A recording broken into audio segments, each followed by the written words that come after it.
Okay, so good afternoon, everybody. I'm Dr. Javed Khan, your host for this program, and I welcome all my guests here, Abby, Dr. Charu, and Tanisha Khanna. So, hi, how are you? Yeah, okay. Good, So, thank you. on with the permission of Rama ma'am, and on behalf of CCC, I welcome all of you for this prestigious and dynamic program led by Dr. Rama.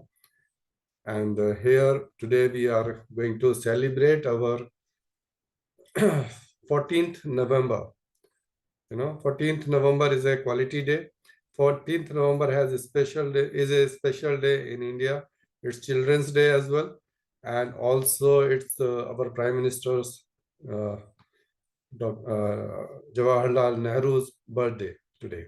So it's a very special day. He was first Prime Minister of India, just to tell Abby. And so on this day, we are going to start our this program. Dr. Charu, you want to say something? Yeah. Okay, your hand is raised. Okay.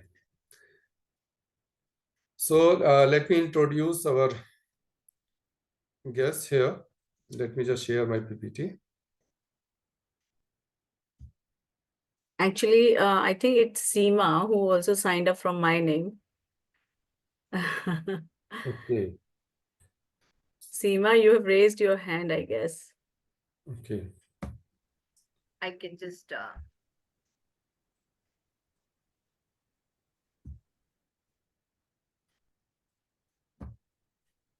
Sorry for this. Okay. So uh, actually, it's about me that I'm basically a mechanical engineer. Javed I'm sorry. Can we have it in the full screen mode, please? Sure. Just a second. Yeah, this Okay. is fine. Thank you. Okay. So I'm a mechanical engineer and MBA and PhD with a specialization in business administration and management. I have around total 30 years of experience and worked with leading companies in India. I'm a lead auditor for various management system standards like 9001, 14001, 45001, IATF 16949, Food Safety Management System standard, and like 22001. And I'm a trainer for various quality, environment, and health and safety skills. Also, I have done Six Sigma Black Belt, PMI for project management, and I'm a consultant for Z Scheme in India and trainer for from Quality Council of India. So this is my brief profile. Let me introduce Abby Metabo. She is Integrity Director, Assurance Services International. Her current role is Abby leads the development and implementation of ASI's system integrity services, contributing to the company's focus on maintaining high standards in its offerings. Previous roles were that she worked with product integrity as product integrity manager at MSC. He developed and implemented new integrity processes, playing a key role in improving product quality and compliances. Coordinator for audits and certification at FlowCert. She managed audit and certification activities across Latin America, ensuring adherence to international standards. Okay, committee involvement. As a member of the ISEAL Technical Committee, Avi contributes to the development of technical standards and guidance for sustainability certification system globally. Her academic background is she holds a bachelor's degree in business administration from the Hague University of Applied Sciences. Her career reflects a deep commitment to improving system integrity, process development, and quality assurance across multiple sectors. So I warmly welcome you, Abby Metabo. Thank you. Ganesh, Okay. You're most welcome. sorry, yeah, thank you. Then we have Dr. Charu Jain, Head of Sustainability, Asia Pacific, Global Sustainability Products, TUV Rainland, Group Nominee, TIC Council. She is a sustainability leader with 23 years of rich experience across various types of industries like textile, fashion, agriculture, chemicals, and paper industry. She has expertise in circularity, traceability, supply chain sustainability, and sustainability innovation. She has led global sustainability initiatives at Daystar, Gap Inc., Burberry, and Lord's Foundation. She is PhD in textile organic cotton from Delhi University and sustainability certificate from Harvard University. She holds patent on organic cotton identification technology in India. She is author of 2 books on corporate sustainability, simplifying corporate sustainability. That's great. Awarded Global Sustainability Leadership Award by CSR World Congress. Congratulations, ma'am. Active in advocacy, multi-stakeholder collaborations, and framework development for sustainable industry. Published research on sustainability in textile and organic cotton in reputed journals. Expertise in developing sustainability framework for the textile and chemical industry. Great profile, ma'am. You are most welcome here. Thank you, Javed ji. Then we have our speaker, Mr. Ganesh Keska, South Asia Representative, Global Organic Textile Standard, GmbH, GOTS. Ganeshji is a textile chemistry alumni of the prestigious institute VJTI in Mumbai, and he holds 20 years of rich experience in the textile industry with a special background in testing, inspection, and certification in supply chain. So Quality Day, I think this is very relevant and direct relationship with quality. He has been involved with supply chain stakeholders internationally, contributing to quality assurance requirements in the textile and leather good industry. Great, sir. Currently, he is involved with capacity of South Asia representative, India, Pakistan, Bangladesh, and Sri Lanka, with GOTS Global Organic Textile Standards. So a person from standards background is also most welcome here. It's really nice to have you here, sir.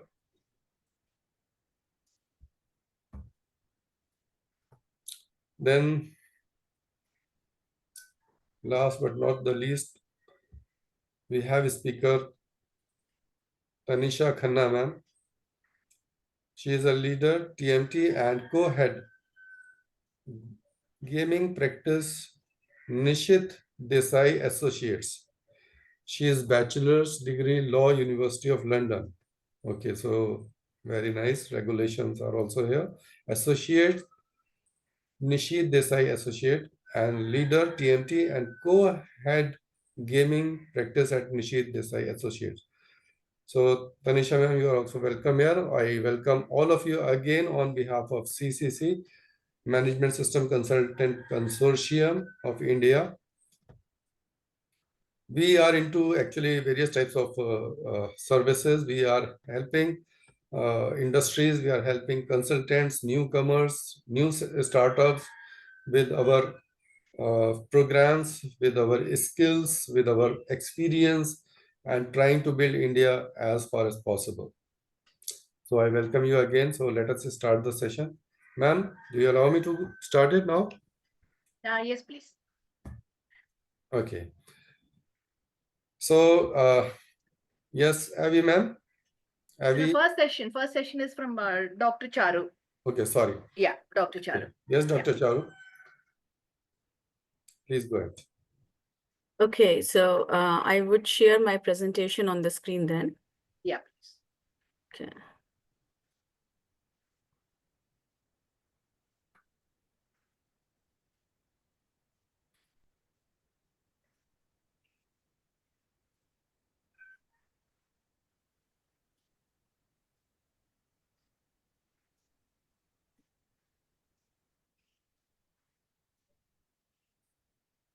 Is it visible to everyone? Yeah, full screen mode. Yeah, I will do the full screen. Yeah, please. This is Is it okay now? yeah, clear. Thank you. Okay, great. Thank you so much, Mr. Javed and Ramaji, for this invite today. I'm here, as you introduced me, I'm Dr. Charu Jain, Head of Sustainability Asia Pacific for TUV Rhineland Group, but I'm here more so today from the TIC Council India representation. So the invite to speak has gone to TIC India, and I am a very regular member of TIC India ESG group. So together with my colleague from TIC Council, Seema Shukla, I am here to represent and share the views on building green certifications, how credible third-party assurance systems to combat greenwashing can help the different clients or different businesses in the market. So the views that I'm sharing here is not only from my organization, but also from the whole tech company's perspective.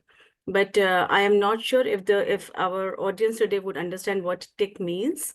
So let me just first clarify that. So TIC means testing, inspection, and certification bodies.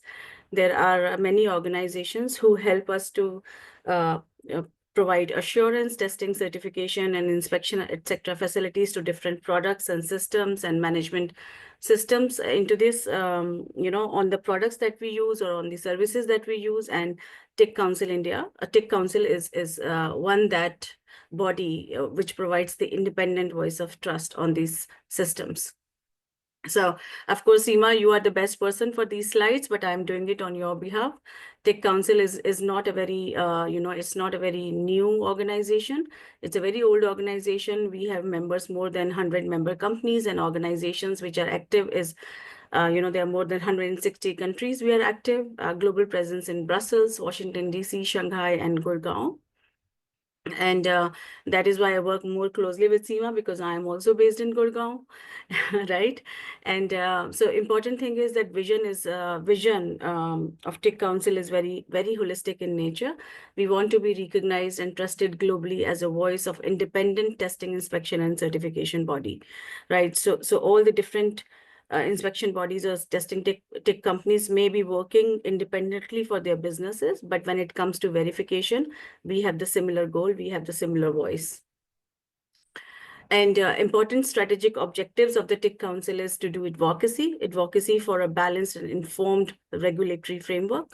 So we really keep a very deep eye on about the regulations related to digitalization, ESG, sustainability, and many other areas, and then create joint framework or, well-advanced framework and services around those regulations. Then reputation is enhancing the reputation and raise awareness of the role of independent tech bodies. Like, how can we work together to enhance our reputation and also raise awareness about the new systems and new certifications that comes into the market. And also the best practices, raising standards of the tech industry's practices in order to enhance trust. People should trust us that if we are acting as a third-party verifier, that we are trustworthy because we hold various numerous accreditations from government bodies. And the key policy areas that TIC Council work in is ESG, digitalization, product safety and compliance, and probably that's why we are here today, and also the international trade. I think we would be focusing more here on the greenwashing kind of concept. So we are talking about legislations and legislations related to circularity and also related to sustainability. So we would talk about the ESG piece here today. So effective implementation of ESG policies necessitates the establishment of a very robust quality infrastructure system. And that is why probably we are partnering with you for this talk, because quality infrastructure is the basic enabler to implement sustainability or sustainable trade or any sustainability practice in the organization. So even if, when we go to implement ESG in different organizations, the first precursor for those organizations to have is a good quality management system in place. And then comes the environmental management system in place. And after that comes the different sustainability aspects. So quality is the first precursor or first requisite of implementing sustainability in any organization.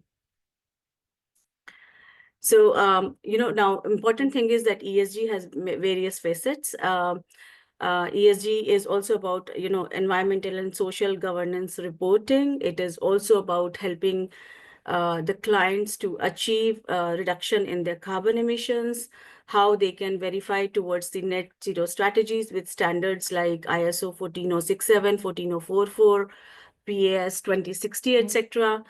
So the whole role of the tech industry is really to support the organizations in meeting their decarbonization goals. How can they reduce their carbon footprint from the the space they work in, and how can they then comply to various chemical regulations and compliances which are linked with the product safety regulations and quality compliances. So when we talk REACH, RoHS, etc. legislations, they are not only chemical product and safety regulations, but they also provide a good quality chemical management system in place or good product safety system in place. Now, all these regulations and compliances forms the base for what's upcoming from the European Union in terms of implementation of ESG and also the compliance of ESG from the manufacturer's perspective. So new legislations which are coming from the Europe are like WEEE, like an EU Green Public Procurement or ESPR or EU Green Deal. All these European Union, EU Green Deal talks about how the manufacturers who are willing to do business in Europe should be able to comply to these various directives and regulations and should be able to provide a low carbon circular product to the market. So what Tech Council members do is basically help the clients or help the companies to certify the percentage of their recycled material, help them to understand how they can achieve their decarbonization goals, sustainable development goals, and also conduct provide services like carbon services like management of their product carbon footprinting, life cycle assessments, providing them EPDs, etc. And all these services, what's important is that all these services brings about a claim, an environmental claim that the clients can put onto their product. Now, these claims has to be verified. It has to come with a scientific data backing system and a verification system, because what has come in the market and what is now important is that we can protect our clients or protect the market from greenwashing. Greenwashing is a term which means that any environmental claim that you put on your product should have a scientific backing and data research backing behind it. For example, if a t-shirt comes in the market which says this t-shirt is made of organic cotton or this t-shirt is made of regenerative cotton, there should be a science and there should be a complete traceability behind it to prove that this claim is valid. And if this claim does not have any research-based traceability system behind it or supply chain information behind it, then this can fall under the category of false claims, false green claims. So what third-party verification companies are doing, that they are building trust to these environmental claims, whether they are voluntary or mandatory claims, but with the decades of expertise and having proper accreditation from various internationally recognized standard bodies, we are able to provide that verification to the clients. So, for example, if we talk about life cycle assessments, we need 14044 or 14047 for product carbon footprinting, 14064 or 67. These kind of standards are required for third-party verifications to be able to offer because they have accreditation of 17029, etc. So a lot of work goes behind preparing ourselves with these expertise to be able to help our clients understand whether their claims are verified, and they can actually verify their claims as green claims, and they're not offering greenwashing to their clients, because there are greenwashing is now punishable by various governments like US, Europe, etc. And there are penalties behind if any customer, any company's product is found with false green claims. So there are various standards for validating and creating these verifications, and standards actually validate either the method, the production process, quality testing. It also validates the supply chain traceability. Like the next speaker we have is from GOTS. What they are doing is a supply chain traceability, that how and from where the organic cotton is actually coming, from ginner to spinner to fabric to the manufacturer, etc. And there are different standards for different industries. So based on the product, there could be some voluntary industry standards, there can be international legal standards, etc. But most of the standards, the good base is that they are all covered by management systems. So the base for most of these standards is to have a good environmental management system in place or good quality management systems in place. And that is why once these standards are developed, the verification companies like us, we go through our own self-validation to be able to verify these products and services for our clients. So third-party validation and verification process generally involves assurance. The types of assurance includes audits like traceability audit or sustainability audits. It includes testing as per the different standards to, test various product safety components into the product, like chemical, carbon, energy efficiency, water, etc. It may also include inspections to minimize the risk, to ensure that goods are meeting both industry and government regulations. And then finally comes the certification. So the whole verification and validation process is based on these 4 aspects of the services. Now, when we are talking about credible green claim systems, I would just like to highlight here is that there are relevant climatic and environmental disclosure standards are out there in the market for ESG reporting and claiming green claims. So many organizations, large brands, etc., they are setting their climate targets based on SBTi targets, like science-based targets, or there are different reporting mechanisms they use, and their reports are verified by either Climate Disclosure Program or GRI reporting you must have heard about, or Science-Based Targets Initiative or the Task Force on Climate-Related Financial Disclosures. But all of these above standards are set by either the investors or retailers themselves, and they're being triggered down to the supply chain of the manufacturers and service providers. So that means when manufacturers, they wish to comply for any of the green claims, they need to actually comply to the demands of their buyers into the European market or into the US market. And that is where compliance becomes expensive as well at times for the manufacturers.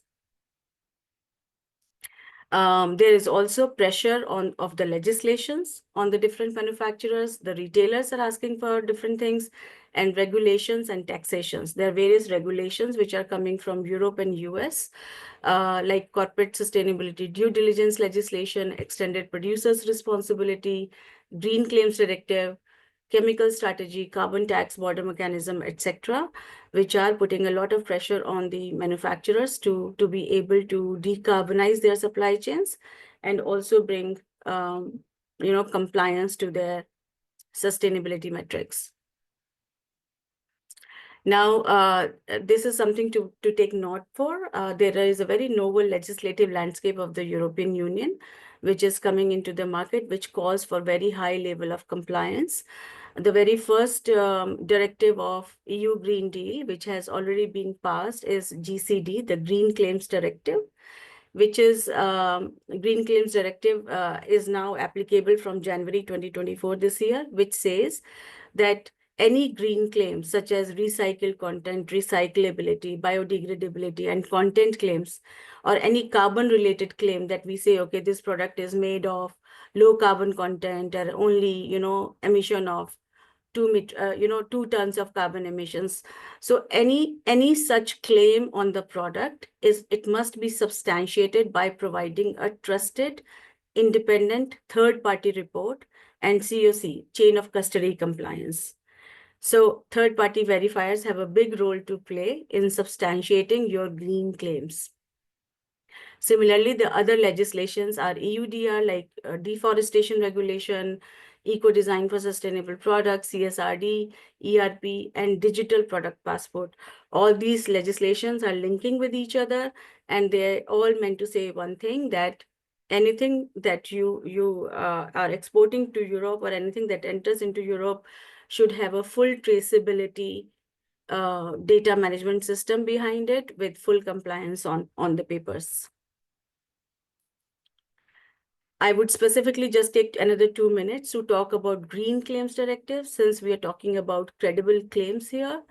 European Parliament has already, passed the Green Claims Directive, and the claims like environment friendly, natural, biodegradable, climate neutral, eco, etc., they are forbidden to be used without evidence, while introducing a total ban on using carbon offsetting schemes to substantiate the claims. Under the new directive, only sustainability labels which have approved certification schemes, only that would be allowed to be used on the block. So this EU Green Claims Directive, it aims to prevent false or misleading environmental claims. Misleading environmental claims are called greenwashing. That means you cannot brainwash the customer by saying this is an eco-friendly product. It has to have a data and scientific backing behind it, which in the form of a QR code onto the product. So by standardizing how sustainability is measured and communicated for products and services in the EU, this format of green claim or green label has to be approved by the third party verifiers. Like this is just one example from Deloitte, definition of what the Green Claim Directive will mean for any business. First, it should substantiate with a study like how the product has adopted a full life cycle approach and how the different environmental aspects related to that product has been measured and tested and verified, how it has been compared from one product to the other product. And based on that, there are different guidelines for communicating those claims, right? Only state the environmental impact that has been analyzed to the claim substantiation. And once the communication is approved, then verify all the environmental claims are independent, competent, and accredited third-party verifier approved. And then once these are verified by the third party, they should be issued with a certificate conformance, certificate of conformance. So these are important steps: substantiating, communicating, and then verifying. And then after the verification only, labels can be used as credible label into the market. So what happens, what's the role of TIC Council here? The TIC Council basically makes sure that the cost and time of verification is explained very well to the market, to the clients, because and also the importance of verification. So because the cost of the total verification is very negligible compared to the risk of misreporting and compared to the brand reputational risk. So for example, if just recently last year, a very big brand in US has been abandoned to sell their products in US because many of their t-shirts were found mislabeled, or they were found guilty of doing greenwashing to the clients. So the reputational risk cost is much higher than the cost of verification. So it becomes the responsibility of the TIC Council members to convey this to our clients, that cost of verification is actually negligible if you have to go through the reputational risk and lack of compliance. And complexity of the claim is something that we can really nullify and we can simplify for you if you go through the process of verification. The right process of verification is that you substantiate it with scientific backing, with right data, with good supply chain management data, and then communicate your green claims well. And the whole verification process actually has key attributes like choose a standard, verification standard. It completes the whole strategic analysis and risk analysis of the product. And then there is data sampling and planning. And then the verification, the data gets verified and calculated. So we have a lot of experts like internally within TÜV Rheinland, for LCAs and PCFs, we are always working with our experts to see how they are verifying all the data that is being supplied by the clients. So this takes a lot of time and effort by every expert. How do they calculate and verify the whole data and methodology, finds the issues, competent independent review, and then issue the verification opinion report. So different claims would have different prices, sizes, etc., based on the product of the organization. But what it helps with is helping you to, not publish misleading claims in the market. And that is why verification becomes very important. So in the last, I'm just sharing this one example, like, how we do verification. This is a very successful case of media where the whole this organization from Japan is very committed towards providing assurance and verified product to their clients. So their dishwasher boards, etc., has been verified by us in terms of the TÜV Rheinland Green Product Mark certification. Similarly, when everything gets verified and all their parameters has been tested, verified in terms of figures, then we issue this kind of label to them, whether it is called a green product label or green mark product, or it could be a life cycle assessment product. But then this certification or this label comes with lots of credibility and verification data behind it. So in the end, our message from the TIC Council would be that if you want to comply, please ensure full compliance and invest into proper verification and credible services. So thank you so much. And I hope I have really explained the concept well. I know I had a short time, so I just had to rush a little faster. Sorry about that. Thank you. Javed, you're on mute. Muted. You're muted, Javed. Okay, so I'm so sorry. Actually, you explained very well. It was really nice information, and it is going to help industry as well as the whole world actually, because this is really nice information. Thank you so much. Thank you. Thank you so So, much. yes. Happy to be here. Any specific questions, 1 or 2 questions, if we can have in the chat box? If anything is available, we will address Sure. it. Audience, request you all delegates to post your questions in the chat box, please. My apologies, I won't be able to stay here for long Right, because I fine. have meetings, but Fair I'm enough. happy to take questions now if anyone has. Just one question, anything from the audience if it's there? Because since you mentioned that you had to leave actually. Yes. Uh, This is unfortunately Thursday is always a very busy day for me. That's fine. No issues. I don't think any questions are there. Anyhow, if at all there are questions, we'll write to you. Thank you. Yeah, yes. Thank you so much. Thank you for coming here and addressing this session. Nice. Pleasure. meeting you. Yeah. Thank you. Thanks, everyone. Thanks, Ima. Thank you. Thank you. Thank you, Seema, you too. Thank you. Now it's time for heavy metabol. Javed, there's one question. Seema is going to be here. She left, is it? Okay, fair enough. Fine. No issues. Please continue. Sorry. Dr. I'm Seema here. I'm You're here. there. If there is any Dr. Seema question, is yeah. there. All right. There's okay. If you're going to be here, because Dr. Charu is here, I saw one question in the chat box, in the Q&A box. Can you please see? Okay, Q&A. Q&A box. Can you see that? Okay, yeah. Yeah. Can you answer that to the somebody is With asking? all the data floating around on CO2 emissions, etc., how reliable are they? Okay, that's a very good question. So your data gets, your data gets, so basically many people say, okay, we have this data, that data, but data is actual data based on the factual emissions or consumption that you have in your factory. So you cannot rely the data until you match the data with the production process of your facility, and you have the right templates to fill in the data and then match with the production process. And that is where calculation the product carbon footprint takes time, because as per the ISO standard, ISO 14061, there are proper methods and procedures given that how do you actually trust, match, and authenticate the data.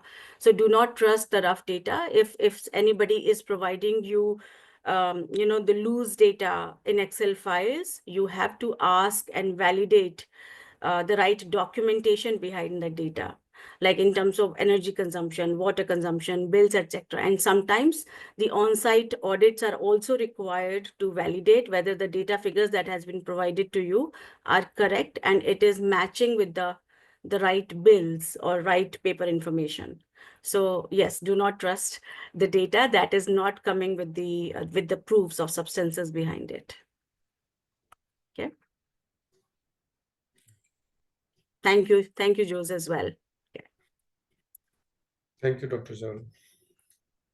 All right, I would leave now. Thank you so much, Javed and Thank you. Rama. Thank Thanks you. for Thank having you. me. Thank you, Dr. Charu. Bye-bye. Thank you. And Thank all you. the best to other speakers. Thanks, Evie and Danish. Thank you. Bye. Thank you, and all the best to CCC for the event. Thank you. Thank you, Seema. Thank you. Okay. So now I would request Avi Metabor to please acknowledge, give us the knowledge for the topic for Quality Day, and you are most welcome here. Please start. Thank you very much, Dr. Khan, and also Rama for the introduction and the opportunity to speak today on the World Quality Day and all the other events that are happening in your country. It's my pleasure. I will also share my screen and start a presentation. So I think it's coming on. Yes. Yeah, it's So- there. It's there. We can see it. Wonderful. Okay. Full screen, please. Just yes. Mhm. It's loading. Yeah, this is Mhm. clear. Perfect. Okay. So unfortunately, also in the sustainability world, it is prone to false claims by the industry. And I would therefore like to take the opportunity to speak about ASI and what we do. We are the Assurance Services International, and we assure credible certification through third-party accreditation and approval, something that my previous colleague was also referring to. And the specific topics I will be discussing today are any special measures that we take in relation to due diligence before accepting an applicant certification body to operate under our schemes. Once a certification body is accredited, what special measures we take to safeguard the integrity and credibility of sustainability initiatives that we work for, and how we use data and technology, and how this plays a role in our risk-based approach to assessments.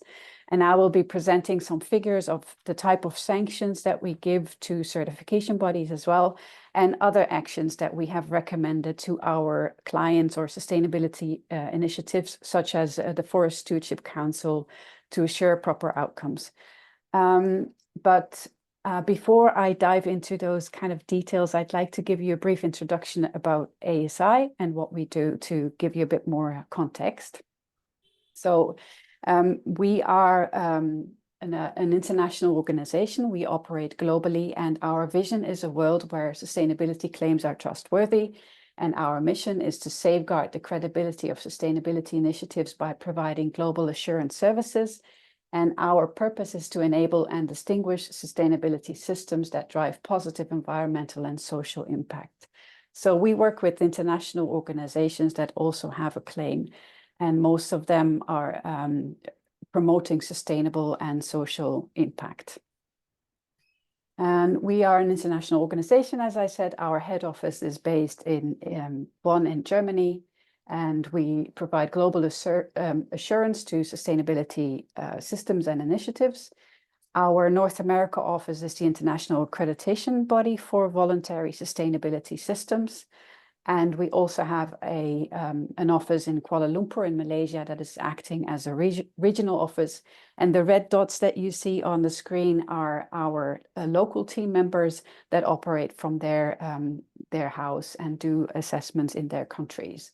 We have over 100 team members across 35 countries, and those are experts in forestry, in fisheries, in aquacultural, human rights, integrity, risk management, and other competencies. And ASI numbers, like I said, we have a bit more than 85 team members across the globe. And this year we have done 387 assessments so far in 71 countries.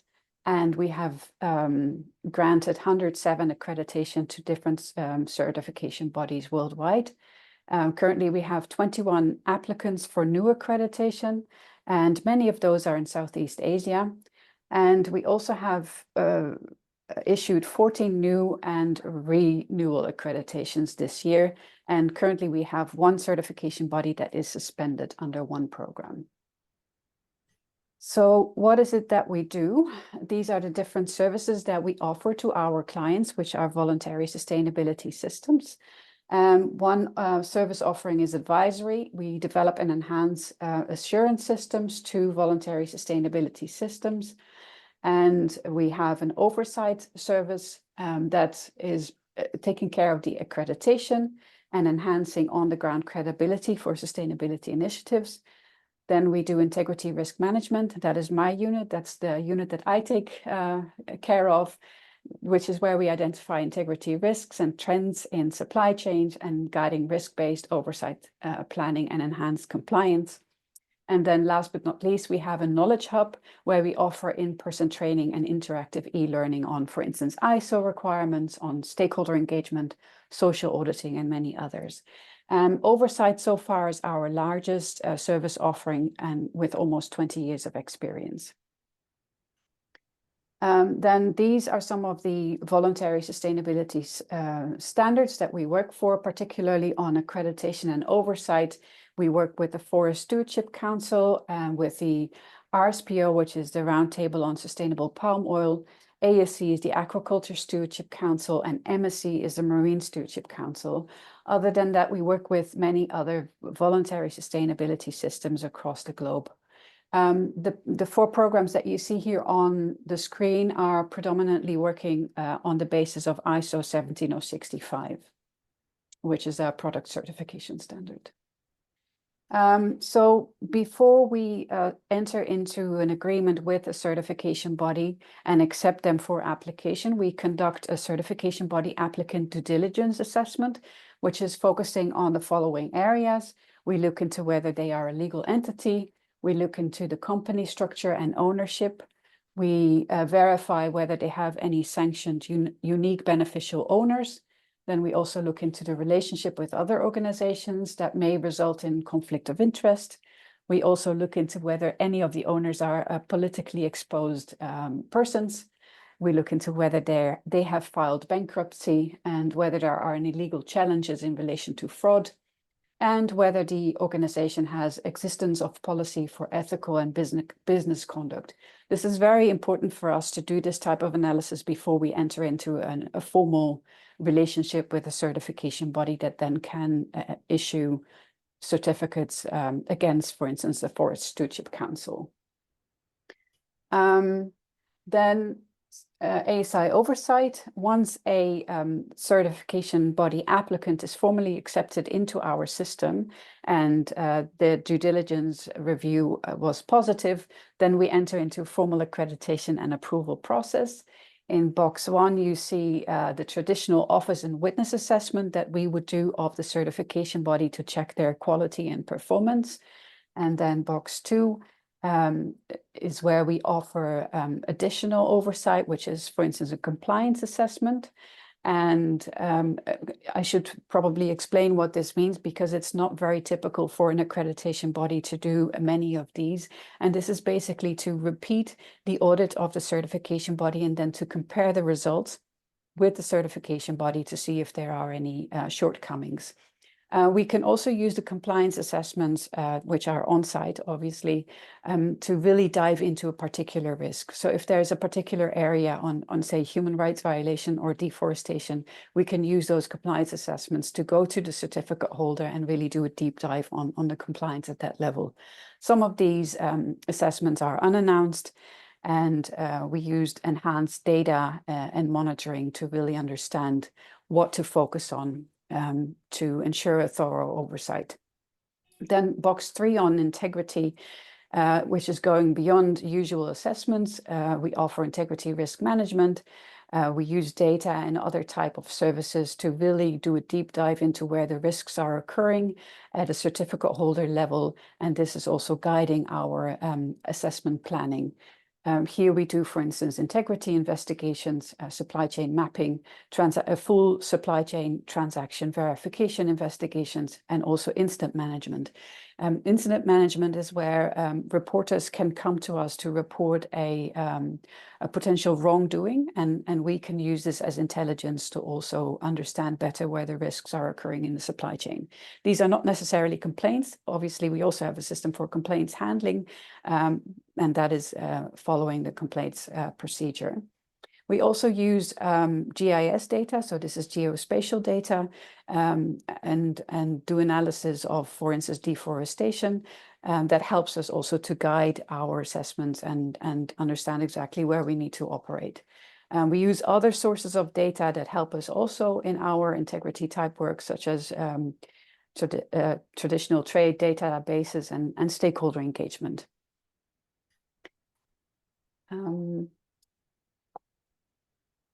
Then here's some of the data that we use also to have our data-driven approach and use that in our day-to-day work. So we have access to databases. For instance, for the Forest Stewardship Council, we have access to all the audit reports. For instance, we have access to 1,300 forest management audit reports and 6,000 NCs. This really helps us to do a deep dive into the non-conformities, that are happening in the program, and to really guide and apply a risk-based approach to assessments. Again, the GIS analysis and drone usage is very important for us to get a better understanding of the performance of the forest management operations. And it helps us to detecting risks, and the drones help us to access areas that are usually hard to access on the ground. Apologies. We also have, we're testing AI in our approach as well. So we have a self-trained AI software that enables ASI to effectively check certification body procedures on large scale. And that saves a lot of time, of course, and it helps us to identify shortcomings in their procedures. A first successful trial has been completed. Then we also apply augmented reality in our assessments. This has been integrated in remote assessments. It's something that we developed throughout the COVID times, and it allows us to guide more easily on-site team members or certification body personnel during the assessments. So about the risks, and I'm particularly speaking about the Forest Stewardship Council, also because this is a program that is very active in your country. These are the risks for the FSC program. Sorry, these are the assessments that we have conducted for the FSC program. We have increased amounts of unannounced assessments to tackle fraud in, for instance, China, in India, and Vietnam, and Turkey, and other on-site assessments in regions with high integrity risks and large volumes, particularly China, India, Gabon, Brazil, and Vietnam. But you can also see that we are active in a lot of other countries. And most of these assessments are sampled because they are high risk for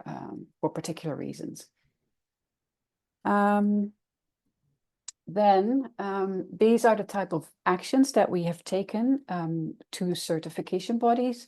This year we issued 13 warnings to certification bodies. If these warnings aren't adhered to, then we raise a sanction. So this year we have raised 4 sanctions to certification bodies. Some of these sanctions may lead to a scope reduction or increased surveillance program, for instance. Then we have issued 3 reductions of geographical scope activities. We also send show cause notices to CBs for allegations of fraud. This allows them to refute the allegation. And we have 1 certification body that is suspended worldwide.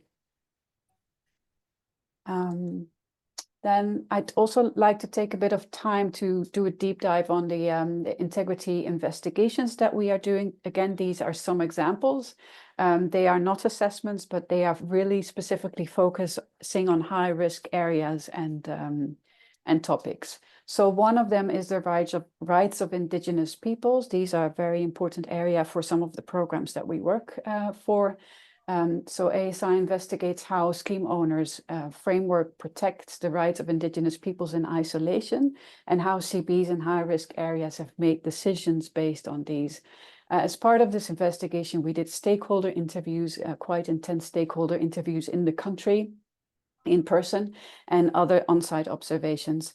And we recommend to the scheme owner how they can best contribute to the protection and respect of indigenous peoples.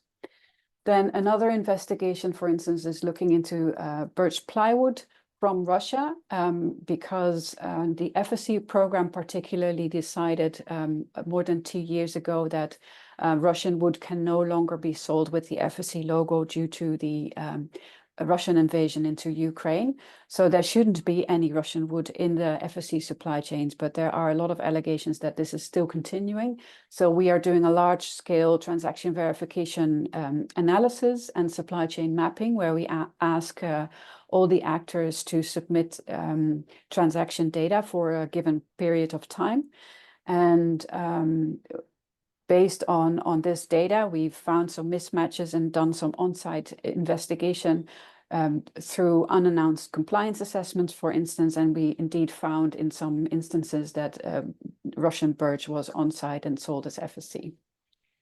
Also within the context of doing supply chain analysis and transaction verification and compliance assessment on site, we can take samples of wood, for instance, and send them off to laboratories for stable isotope ratio testing. And this is a particular science that help us to identify the origin of sampled wood, which can be very powerful, as you can imagine.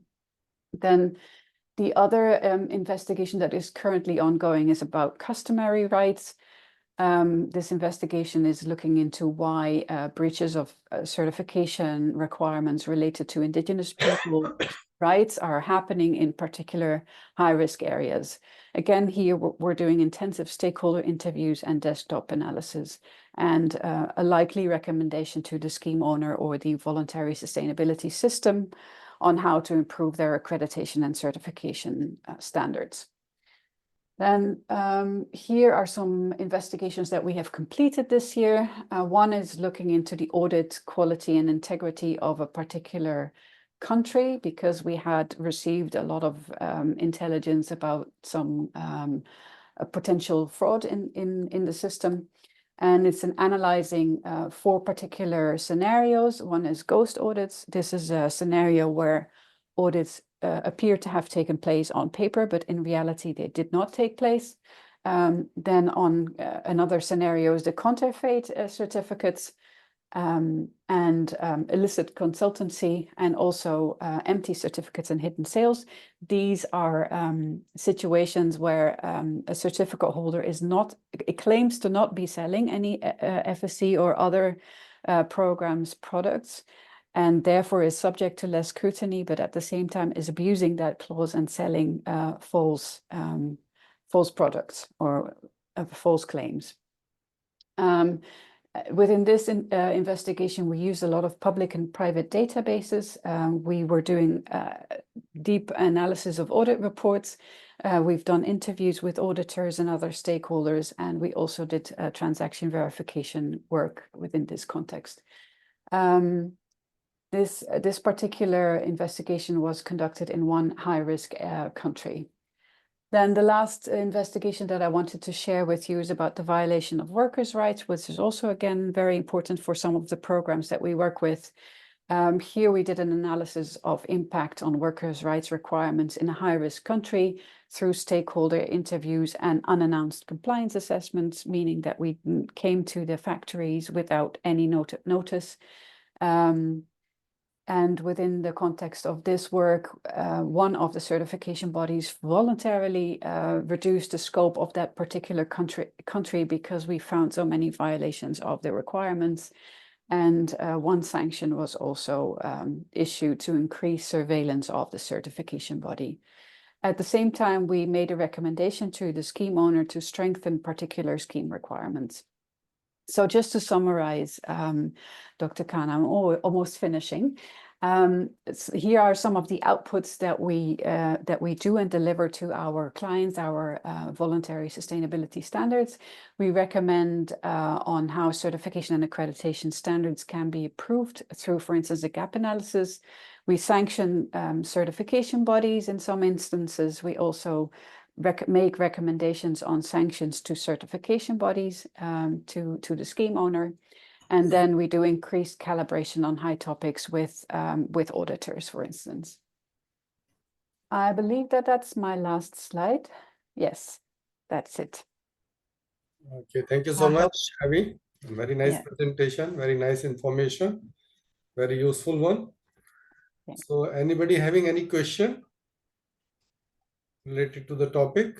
I posted a couple of questions in the chat box. Can I ask Avi, because I couldn't post it in the Q&A? I just wanted to ask the first question. You were mentioning about warnings being issued, suspensions happening to the CBs. Whether this information is available in the public domain for the stakeholders.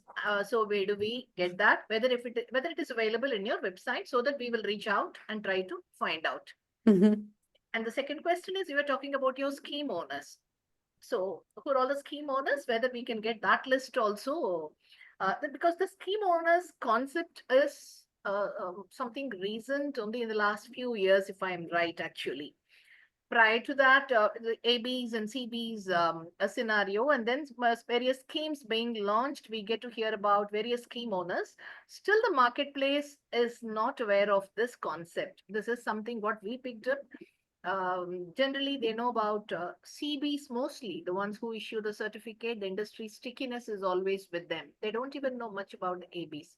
So maybe for under ASI, for all the sustainability standards, we also would like to see the some scheme owners, whether the information is available in your website. That's all I wanted to know. Yeah. I have good news. All of it is available on our website, and we also announce when certification bodies are suspended for a particular scope on our website, but also on LinkedIn or other social media. Also, our partners are usually very vocal about this. So Forest Stewardship Council or Marine Stewardship Council would also publish this on their website. And indeed, I also look at other accreditation bodies to see if similar type of CBs are being sanctioned. So I find this very useful information as well. And also on our website, we have all the type of clients that we work with, the voluntary sustainability systems or scheme owners, whatever you call them. Okay. Yeah. Okay. Because we see a lot of protectionism from the ABs trying to protect the CBs, CBs trying to protect the industry. See, this TIC is a domain and a space, including us consultants, though we are not recognized formally in your supply chain, but we are also working in the same space where we are supposed to be unbiased, professional, and because the end user, ultimately it is for the consumer safety. Whoever is a part of the supply chain. So there's a lot of stickiness and bonding. So there's a lot of protectionism from ABs towards the CBs also. At the end of the day, it is the assurance agencies who are responsible for the assurances. They are the ones who are actually giving that assurance stamp. Okay, the primary responsibility lies on them. So, how do you, I mean, your scheme owners, how do they treat the ABs, the CBs, whether they also treat them with the kid gloves, with that protectionism attitude? We just wanted to understand. These are the topics which are being discussed very generally, commonly in some of the forums at Marketplace. Mhm. Well, one of our values, for instance, is transparency, and I believe as long as we are transparent, this can instill trust, right? And trust is the big word behind green claims. We are a member of ICL Alliance, for instance. I think this was briefly also mentioned in my introduction. Yes. ICL Alliance is an international organization, a membership organization where many of these scheme owners are members of. We are a member of them as well. And all these members have to adhere to a code of conduct, and this code of conduct contains requirements about how standards are being set, how stakeholders are being involved in the process, how the insurance system works, how impact is being verified on a regular basis. So it really tells a lot about the schemes and whether they are a credible organization. So there's this kind of an umbrella organization that also looks at the performance of the different scheme owners. Just one more question, the last question. ASI, do you have your India representative, any office or any country representative? Because how are you reaching out to the industry associations, industry bodies? See, this is something again what we get to hear at the Marketplace in the entrepreneurial platforms, where the industry associations claim that they are not aware of organizations or agencies, because they also do not have any kind of a connect with the scheme owners and things like that. So some kind of a communication outreach to the industry bodies, industry associations, about all this warning, suspensions, or some of this the unethical practices that you are all coming across, that outreach will really help the industry body to percolate this information, circulate this to their members. They're also in the darkness. There are associations of various sizes. So some of these initiatives will really help. This is just my suggestion. I wanted to park it and leave it here with you. Yeah, thank you very much. I too have a question for Abby. Abby, as I told in the beginning, that I'm a trainer and auditor as well as consultant. Okay. So training for various ISO standards. And I teach my students that auditing is not policing, right? Auditing is not policing. Yeah. And this is one of the point in our training modules, which are certified by even IRC and accreditation boards also, right? So here my point is that when it is not policing, in your presentation, I saw a word uninformed inspection. Okay. Yeah. Uninformed inspection. So actually this word, and even the whole hierarchy from company to even IAF, okay, the whole hierarchy is, I think, is it based on trust or untrust? You're putting me on the spot. Right? No, but I think it's a really fair question. Actually, what I would just as on the lighter vein, we have the full form of ASI in India is Assistant Sub Inspector. That means person who is doing policing. So what I want to know, that where is it going to end? Because these ISO standards, or these standards in general, they are voluntary standards, right? Yeah. And then there are certification bodies who are checking the system, and then after that they are issuing the certificate. After that, on them, accreditation boards are checking, certification bodies issuing them authority to certify, and upon them are international accreditation form, right? Yeah. So where would it end? Is there and like how do we ensure that we really do we do not have trust or on CBs and companies? That's why this whole hierarchy is developed. Or is there any solution to this that the companies or there is? I think we need a standard for honesty rather than certification. So I just want to know your comments on this. Sure. Yeah, thank you for that very, very good question. We are here to, I think when we look at international accreditation or national accreditation, this is a well-established process, right? ASI did not invent this. This is very typical from an international accreditation forum point of view as well. Accreditation bodies are there to ensure oversight and assure a level playing field in the market. This is why we're here. And we are doing our work on a sample basis. So we are really seeing a very small part of what is happening on the ground. And this helps us to get insights on the performance and the quality of the certification bodies. So we target our samples very carefully, as I tried to say in my presentation as well.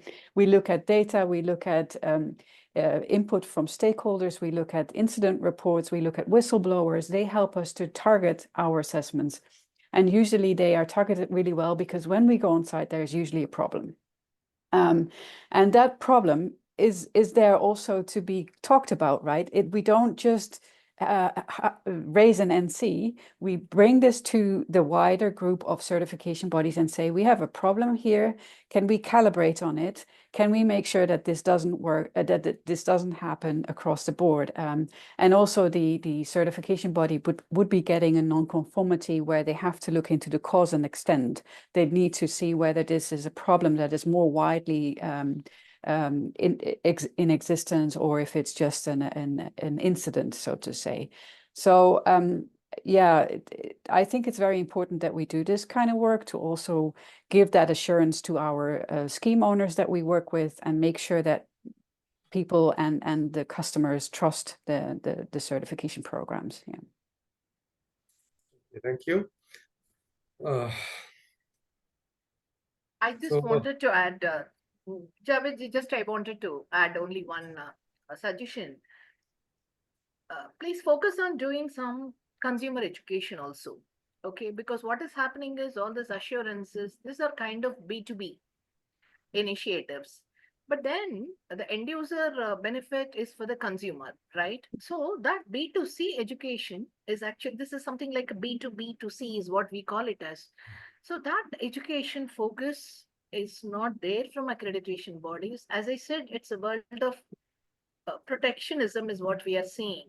ABs openly, I'm really surprised when ISO standards allow the terms like customers. AB can calling it CB as a customer, which we still question now as a consultant, because uh, the moment you say the customer, there's a lot of customer centricity that is being built into the system. So we are protesting. In fact, when I say protest, as a consultant, part of the structure, we are not happy about all this. So it communicates, conveys a wrong feeling. So the standards are saying customers. So ABs are openly calling CBs as their customers, and CBs are calling industry as their customers. So when you in the world of assurances like this, okay, audit and assurance system, that independent neutral stand is going for a toss. So consumer education helps. At the end of the day, the end user doesn't know any of this. He's simply going the product. So who's actually doing some education for them is our consumer affairs ministry. Some national bodies like Bureau of Indian Standards, our national organization for standards. I find always BIS is doing some basic community education, consumer education, which is not even happening from our accreditation bodies or CB. So I would request organizations like you, using your social media, whatever it is, okay, that helps. Consumer education really helps. We also learn so much at the end of the day. They need not know anything about all this, okay, but at the end of the day, basic simple education by decoding all your tech terminologies in a very simple language, communicate to them that what is it that they have to look for. Nobody knows what is a greenwashing, right? At the end of the day, however we say, so they don't even know that there is a lot of misuse and abuse. In spite of having regulations, we don't find our regulators also educating the communities. So the whole purpose and intent is getting lost. So please focus on that. That's all I wanted to mention here. That's it. Nothing else. Thank you. We can Thank move. you, ma'am. Thank Nice you. input. Thank you. Okay, so now I think it's turn of Tanisha, ma'am. Yes, actually, Ganeshi is yet to join. He got stuck in some meeting. We'll ask Tanisha to proceed. Okay, so Tanisha, you are most welcome again. Please start your presentation and Hi. enlighten us with your knowledge. Hi. So thank you for inviting me. I unfortunately I don't have a presentation, but in terms of a PPT, but I think the idea Fine. here was for me to just come, just by way of introduction. I'm a senior member of the Technology, Media, and Entertainment and Telecommunications practice here at NDA. As lawyers, we advise stakeholders across the spectrum of the advertising ecosystem, whether it's the advertiser, the advertising agency, the platform on which the the advertisement eventually shows up, the celebrity endorsers that make some endorsements of these types of claims. So I think we have a good idea of the advertising ecosystem. And actually, my colleague Gauri, who unfortunately couldn't be here today, she was part of the committee that was formed to provide its recommendations to the CCPA that finally culminated in the greenwashing guidelines, right? So, we've had quite a exciting time, being a part of these guidelines through Gauri's involvement. And I think it's a extremely important issue, for the industry. So I think my idea in this presentation, I'll try and keep it crisp because I know I'm the last speaker and we're running over time. But was to generally, give a background of the guidelines. What are the types of compliances they introduced? What is the exposure for different stakeholders? The consequences of non-compliance, right? So I think just by way of background to add on to what the previous two speakers discussed, right? I think as global warming, becomes increasingly concerning, consumers are, demanding products and services which don't have a negative impact on the environment, right? So I think unless we're living under the rock, all of us would have seen some sort of products listed on some e-commerce platform or in our local kirana store, which is saying it's made from sustainable packaging, it's biodegradable, it's made from 100% recycled materials, it's eco-friendly, right?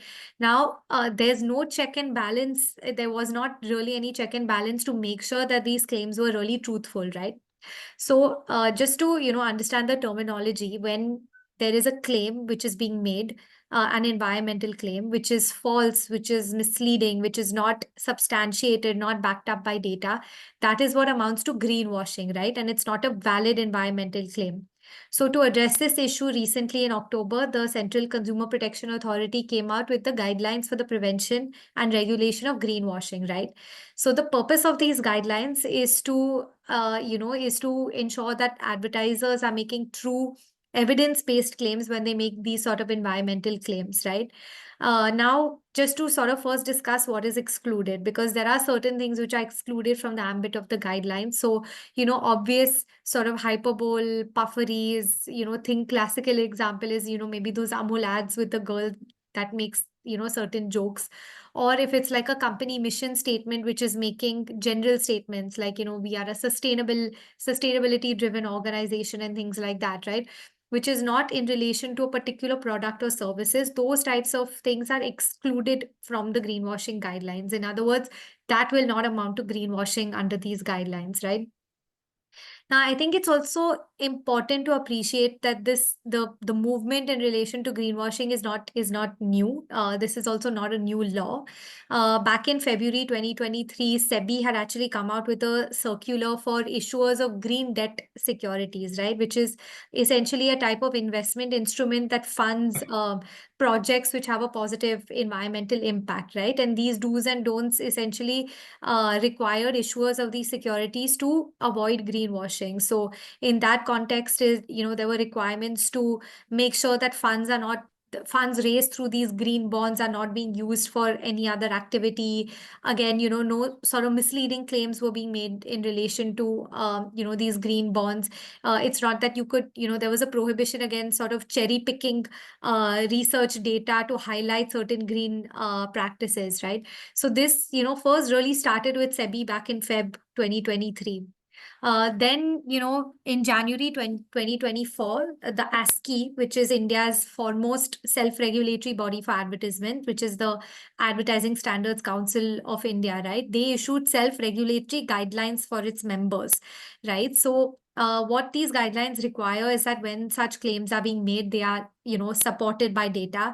That is really the heart of all of these greenwashing guidelines. It doesn't say that you can't make claims. It says that if you are making claims, it has to be backed up by proper data, right? It requires that, when you're making comparative claims that this is greener than my, my competitors' products, or this is more environmentally friendly than this particular, mode of, say, packaging or this type of product, right? Again, it's based on evidence. And also importantly, it required that when you're making a claim, like, you can't just say that this is sustainable. You have to say, is it the product which is sustainable? Is it the manufacturing process which is sustainable? Is it that the delivery part is sustainable, right? So it should be clear in respect of what part of the, the whole product or the service, in, what the claim is being made in relation to which part of the product or service, right? So I think, generally in the last couple of years, the CCP has been noticing this issue of greenwashing as these products and services enter the market, right? And in January this year, they had a consultation. So CCP generally is not a sort of prescriptive regulator. They want to hear the inputs of the industry. They want to help the industry grow, and they want to hear from the industry, right? So in typical fashion, they opened up a consultation in January 2024. Where they collected feedback from all the stakeholders. And in October, basis the stakeholder consultation and the recommendations, of the committee, they released the final guidelines for the prevention and regulation of greenwashing, right? Now, I think before we take a deep dive into these guidelines, it's important to understand the full, framework of the law, including the parent legislation, which is the Consumer Protection Act, under which the CCP has issued these guidelines. So generally, the Consumer Protection Act, since its introduction in 2019, has prohibited false and misleading advertisements and unfair trade practice, right? So all these guidelines are doing is further elaborating on particular types of misleading advertisements and particular types of unfair trade practice in the context of environmental claims. So the prohibition on misleading guidelines and unfair trade practice was always there. This is just sort of further notifying, specifying that these types of practices are, in the context of environmental claims, would amount to sort of greenwashing, right? And similarly, we've seen guidelines being issued against dark patterns, generally misleading advertisements, right? So this is not a new law. It's just I would say, clarificatory guidelines for a prohibition which was always there. Right now, in terms of applicability, and this is important because depending on the role being played by by an entity in relation to an advertisement, the law has certain different types of expectations, right? So in terms of applicability, the guidelines apply to the manufacturer, the service provider providing the product or the service, the traders, which include the entities providing delivery services, warehousing services, etc., the advertising agency, because they're an entity playing a role in creating the advertisement, and oftentimes they even contribute to the claims being made in the advertisement, and the endorsers, right? We live in the age of social media where the advertisement is one thing, but the way in which it is sort of enhanced is through influencer endorser marketing, right? Now, importantly, it doesn't specifically apply to publishers, but under the Parent Consumer Protection Act, there are certain orders which the CCPA can issue asking publisher platforms to take down unlawful advertisements. So there is a possibility that those types of orders against greenwashing claims may come against the publisher platforms as well. Now, in terms of understanding the compliances, right? So I think the primary compliance, as I was saying, was substantiation. So when you're using words like organic, clean, eco-friendly, cruelty-free. It has to be supported by adequate disclosures which explain why it is that you're making that claim, right? So whenever you're making an environmental claim like that, you have to disclose all the material information which is leading you to make that claim, right? Now, of course, this is this is of course maybe too difficult to put on, say, a packaging or a label where there are space constraint. So the guidelines, in fact, allow you to, have a QR code or a URL which the consumer can then scan or click on if they want to get all the relevant information, right? The idea, I think like you were alluding to earlier, is for the consumer to be protected through these guidelines, right? That's what the initiative of the all consumer protections are. And the heart of all consumer protection legislations is protection of the consumer, right? Again, similar to the ASCII guidelines, the greenwashing guidelines require that the relevant entity specify what part of the entire process is being referred to as eco-friendly or sustainable, etc., right? Again, there is a similar requirement that if you're making comparative claims, those have to be substantiated as well, right?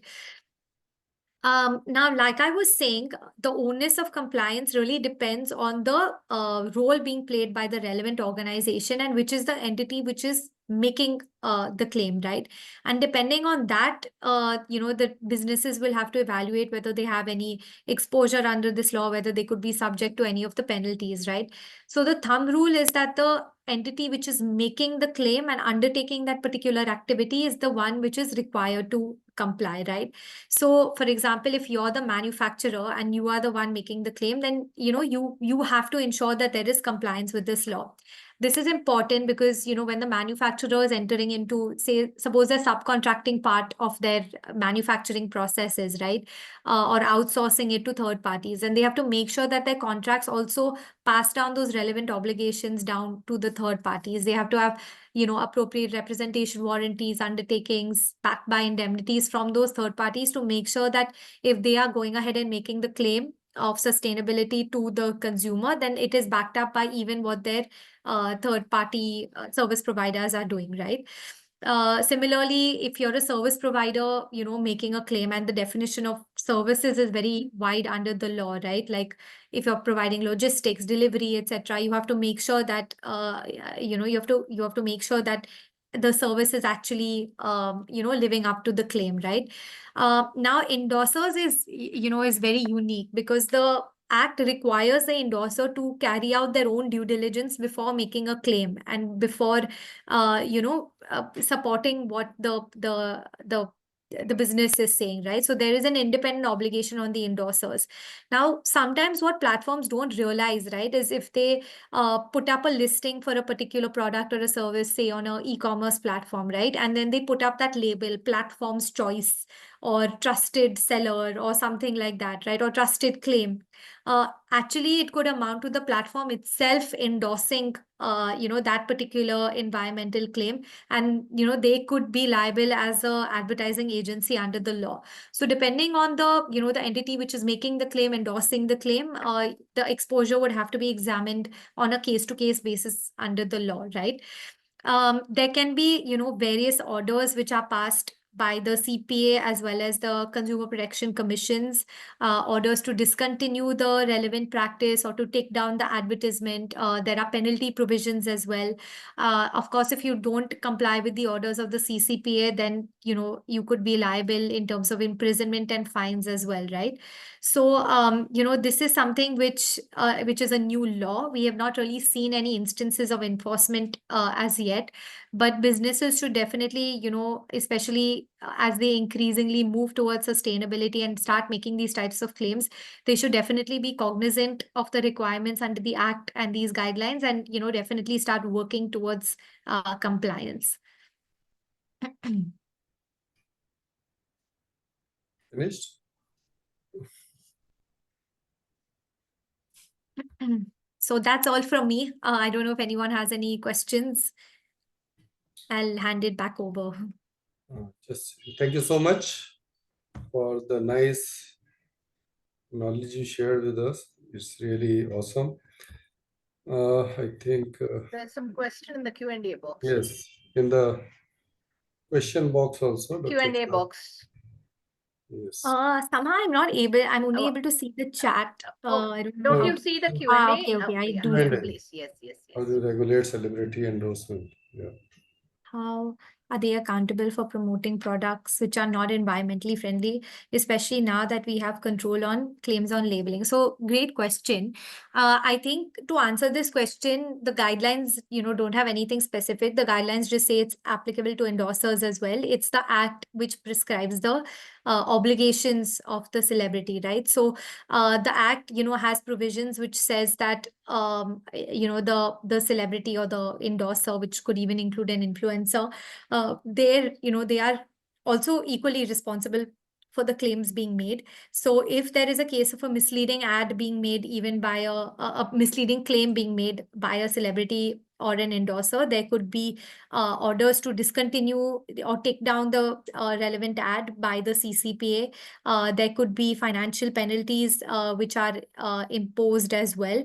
And I think in an extreme case, there could be a case where, the influencer is even banned from making further endorsements for a particular period of time. Right. However, there are certain defenses applicable as well. So the endorser, if they're able to show the CCPA that they undertook the requisite due diligence, right, and they were satisfied by the business that, that they undertook the due diligence and they were satisfied by the business that the claims are in fact supported by research and by data and by evidence, then they will not be liable to the penalties. So the penalties are an extreme case, but I think this obligation of due diligence really puts the onus on the celebrities to be responsible for the types of claims that they are that they're making. Tanisha, I posted a question in the chat box. Where do we get these details of this suspended, punished, endorsers, celebrities, or influencers? Is it there So in the Consumer Affairs Ministry's portal? it's there under the Consumer Protection Act. And what I can also do is we as NDA, we have actually published a hotline on, misleading ads guidelines, which further, it's like a reader-friendly version of, what are the consequences under the misleading ads guidelines. So what I will do is I'll paste a link to that in the Please, chat please, as it well. really helps. See, because even yesterday I find somebody, a doctor, resharing some such celebrity endorsement on a particular product, a food product, I guess. He said, where is CCPA? Where is everybody? Is anything happening or not?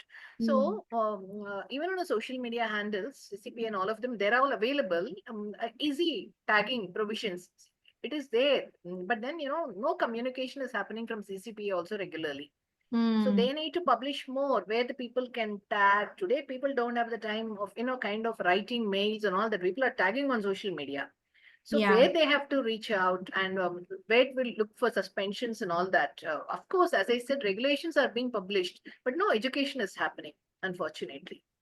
I definitely agree with you that there, maybe needs to be some sort of education to the consumer as well. I know from time to time, the CCPA keeps issuing advisories, and they have been very proactive, like from an industry point of view. Just yesterday, we saw some guidelines coming out for coaching centers, I misleading know, yes. against coaching centers, right? So they are very cognizant and good with tracking the issues. I think the gap which probably needs to be addressed is, educating the consumer about Even industry needs education, because when their products are meant for a B2C or a D2C, they themselves don't know any of this. Agreed. Industry needs education, end users need education. They're all publishing regulations, some announcements, but people where they should reach out repeatedly on a daily basis. You write to us 10 times if they mention, people get into a kind of a correction mode, auto correction mode also.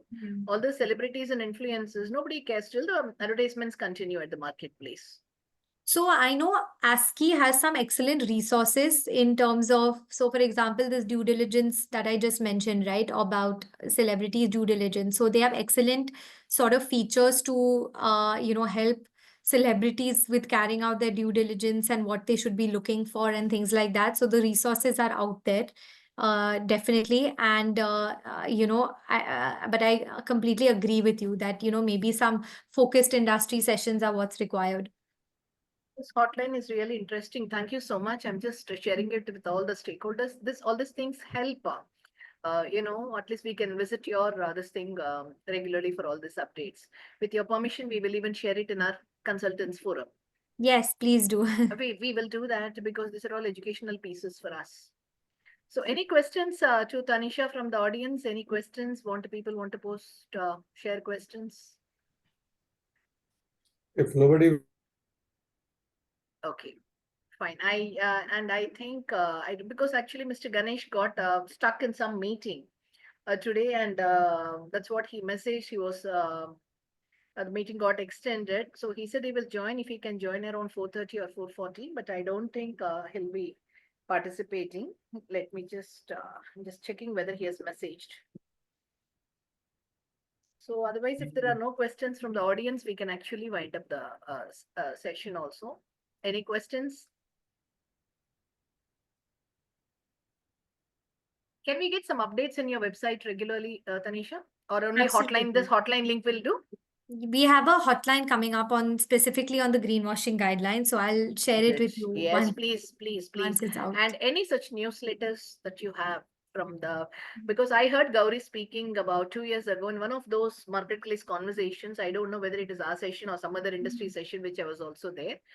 She really spoke very well, and then Mr. Anil Jowri, who was introduced, said she's part of the committee drafting all this, and we thought we should invite you. That is how we reached out to you, and this was very informative, Tanisha.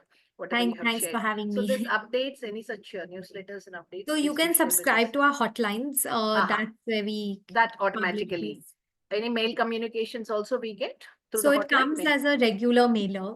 Mailers, right. Fine, fair enough. There's some updates like this really help us, especially on greenwashing.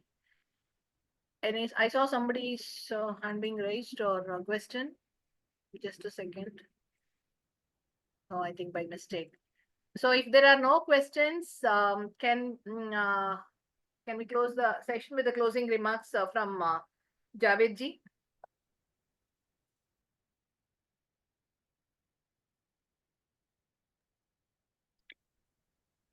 Javed Looks ji? like he's left. No, must have got logged out or something. No, he's joining. That's some technical issue. Javed ji, over to you for the close. You're muted. sorry, because of connectivity issue. Right. Over to you for the closing remarks. Okay. So thank you so much, Abby, Tanisha, and all the speakers who are not here. And it was really a nice session, very informative, excellent knowledge grasped by all of us. Although I wanted to ask one more question from Tanisha, but now because of the time limitation, it's okay. So, so thank you all for this information, and we will try to grasp this knowledge, and we will be able to share it now with our consultant consortium forum, and we will try to learn as much as possible and gain from it. And if we have any other query, we will come back to you. So, ma'am, please. I just wanted to invite all of you to join us on Saturday, November 16th. We have two programs, morning and session and post-lunch session. Both are on bioeconomy. A morning session is on bioenergy, biofuel, bioindustrial, and post-lunch is actually about biomedical, biopharma, biotech, and bioservices. Inviting all of you to visit and join us, register for the session. I saw somebody is asking, can we wait for Ganesh G? Okay, he's at 2. No, actually, he said he will join, but there's no update. He said he may be in a meeting, actually. Otherwise, he would have joined by this time.